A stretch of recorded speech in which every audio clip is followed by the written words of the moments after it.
আসসালামু আলাইকুম। আজকে আপনাদের জন্য উপস্থিত হয়েছি নতুন একটা টপিক নিয়ে। টপিকটার নাম হচ্ছে ব্যাংক সমন্বয় বিবরণী। আমরা যারা কমার্সের স্টুডেন্ট আছি তাদের ইন্টারমিডিয়েটে খুব গুরুত্বপূর্ণ টপিক। এছাড়াও দৈনন্দিন লাইফে আপনার এই ব্যাংকিং যে লেনদেনগুলো হয় তার জন্য জেনে রাখা অত্যন্ত জরুরি। এখন এই ব্যাংক সমন্বয় শুরু করার পূর্বে আমি একটা গল্প দিয়ে শুরু করতে চাই। ছোটবেলায় আমরা যখন গ্রামের বাড়িতে ছিলাম তখন মা একটা দোকান নির্দিষ্ট দোকান থেকে বাজার করতাম। তো মাস শেষে বাবা টাকা দিত এবং ওই নির্দিষ্ট দোকানে বাজার করতে যাওয়ার সময় একটা খাতা নিয়ে যেতাম যে খাতায় লিখে রাখতো যে কি কি প্রোডাক্ট আমার লাগবে। বাসায় আপুরা লিখে দিত। এরপরে ওই দোকানদারও পণ্যগুলো দিয়ে আমাদেরকে ওই খাতায় লিখে রাখতো। এখন মাস শেষে যখন টাকা দিতে যেত দোকানদারের খাতার ব্যালেন্স আর আমাদের ঘরের খাতার ব্যালেন্স দুইটার সাথে একটু মিলিয়ে দেখা হতো যে কোনোটাতে কম বেশি আছে কিনা। যখন দেখা যেত ঠিক আছে টাকা দিয়ে দিল, যখন দেখা যেত ঠিক নেই, ম্যাক্সিমাম সময় এটাই হতো। তো তখন খুঁজতে হতো যে সমস্যাটা আসলে কি।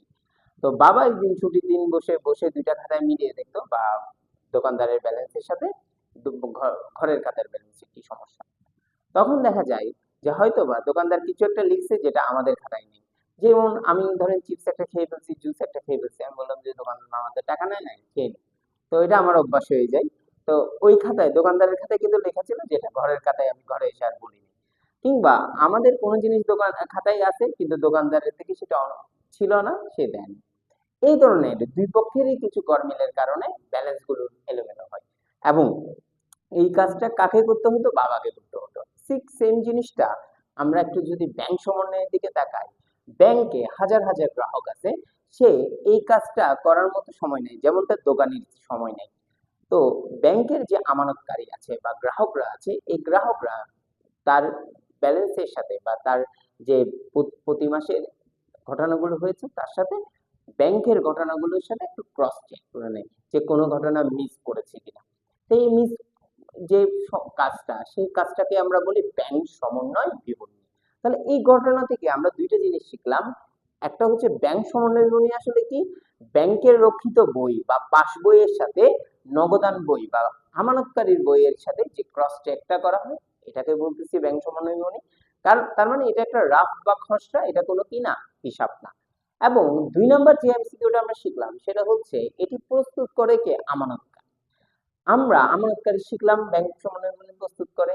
একসময় এমসিকিউ আসলে ব্যাংক সমন্বয় বিবরণী প্রস্তুত করে কে? অপশনে আমানতকারী নাই। তাহলে অপশনে ছিল কি? ব্যবসায়ী। কারণ ব্যবসায়ীদের হিসাব থাকে এবং ব্যবসায়ী হিসাবে বেশি ট্রানজাকশন হয়। তো এই জায়গা থেকে ব্যবসায়ী উত্তরটা হবে। তো অনেকে এই জায়গায় সময় ভুল করেছে বা তো এখান থেকে আমরা শেখানো শুরু করলাম যে ব্যবসা আমানত ব্যাংক সমন্বয় বিবরণী প্রস্তুত করে হচ্ছে যার অ্যাকাউন্ট সে নিচে।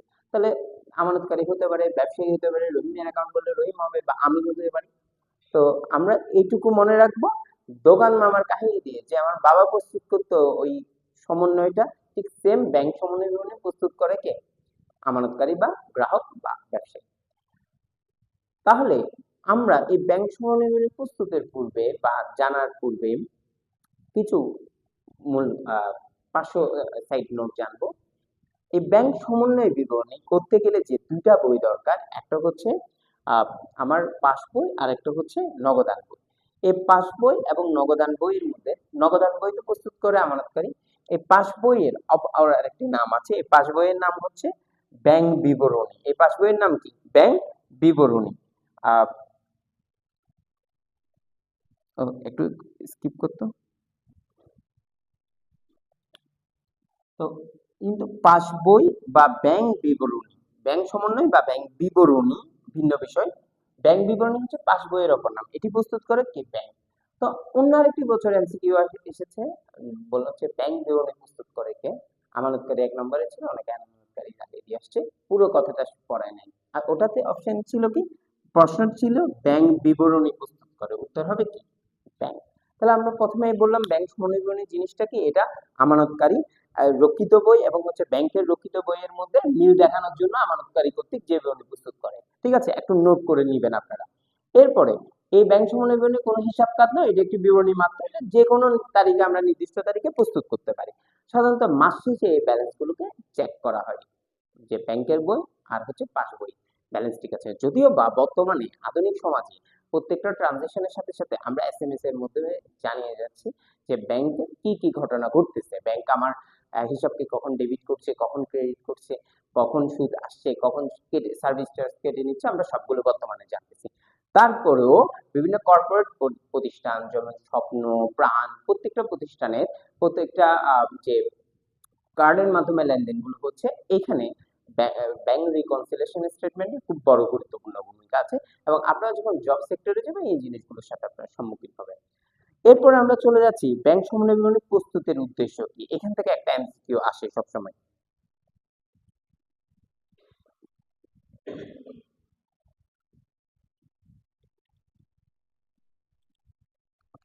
ব্যাংক সমন্বয় বিবরণী আমরা দুই ভাবে করতে পারি, একক জের পদ্ধতি, উভয় জের পদ্ধতি।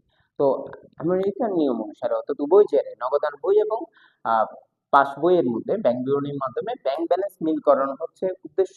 আর একক জেরের ক্ষেত্রে উদ্দেশ্য হচ্ছে নগদান বই ব্যাংক বিবরণীর মধ্যে গড় মিলের কারণ নির্ণয়।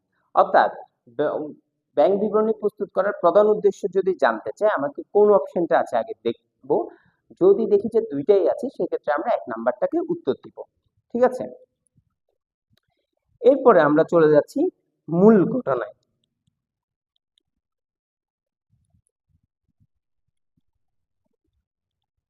দেখুন, আমরা বলছিলাম যে ব্যাংকের সাথে আমার সম্পর্কটা খুব নিবিড়, ব্যাংক আমার বন্ধু, কিন্তু ব্যাংকের সাথে সম্পর্কটা হচ্ছে আয়নার মতো বিপরীত। হ্যাঁ, অর্থাৎ আমি যে আমার জন্য যেটা ডেবিট হবে ব্যাংকের জন্য হয় সেটা ক্রেডিট, আমার জন্য যেটা ক্রেডিট সেটা হচ্ছে ব্যাংকের জন্য ডেবিট।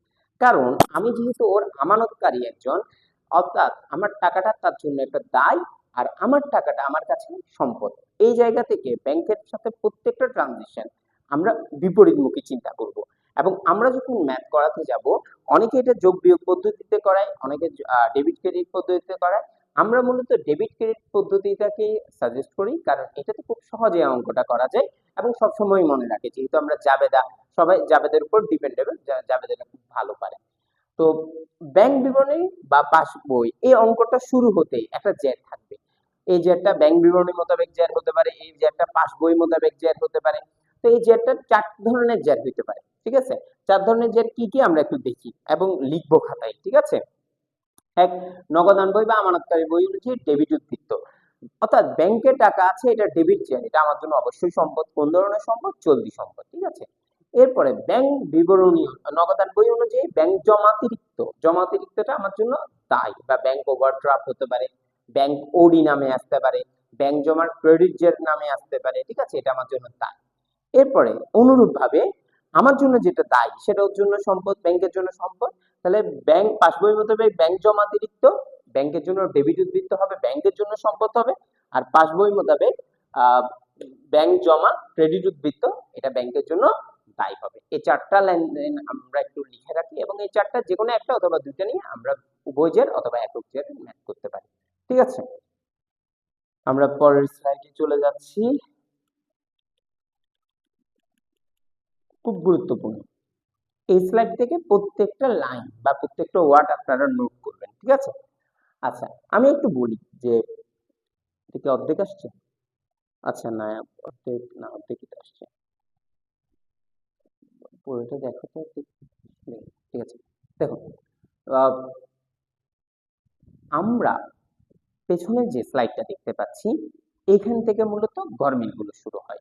আমি যেরকম বলছিলাম যে দোকানদার সাথে আমাদের ঘরের লেনদেনের যে পার্থক্য, আমি কিছু ঘটনা ঘটাই আসছি দোকানদার থেকে এটা এটা খেয়ে ফেলছি, যেটা দোকানদারের খাতায় আছে আমাদের খাতায় নেই, কিংবা দোকানদার কিছু প্রোডাক্ট দেয়নি সেটা আমাদের খাতায় আছে দোকানদারের খাতায় নাই। তো এই ধরনের ঘটনা ব্যাংকের সাথে ঘটে, কারণ ব্যাংক তো আমাকে বলবে না, ফোন দিয়ে বলবে না যে ভাই আপনার 50 টাকা চার্জ আছে এসে নিয়ে যান, সে আমার অ্যাকাউন্টে অটোমেটিক সেটাকে কেটে নিবে অথবা যোগ করে দিবে, অর্থাৎ যখন যেরকম ঘটনা হবে। আবার আমিও প্রত্যেকটা চেক বা ব্যাংকের সাথে লেনদেন করতে ব্যাংকে পাঠাবো না বা বলবো না, বা আমি একটা চেক কাউকে ইস্যু করতেছি সেটা আমি ব্যাংকে বড় অ্যামাউন্ট না হলে, খুব বড় অ্যামাউন্ট না হলে ব্যাংকে বলার প্রয়োজন মনে করে না ব্যবসায়ীরা, এটা যে কোনো সময় সে নিয়ে নেবে। তো এই ধরনের ভুল থেকে আমরা দুই ভাগ করি ভুলগুলোকে, সেটা হচ্ছে এক, পাস বই এর ভুল, দুই, নগদান বইয়ের ভুল।